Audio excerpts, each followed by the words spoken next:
Patrol channel. Like and subscribe. Hello me.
होगा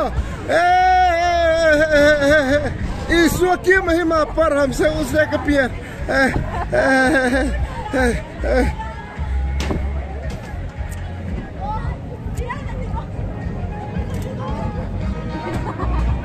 ओ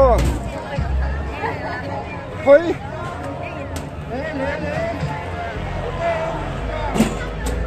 cái chuột pui ta chế nó sẽ được cái khám như áo nó sẽ được cái khám thế mình quên áo nó sẽ về khóc mấy mua thì lấy khi này em rùi khúc với đó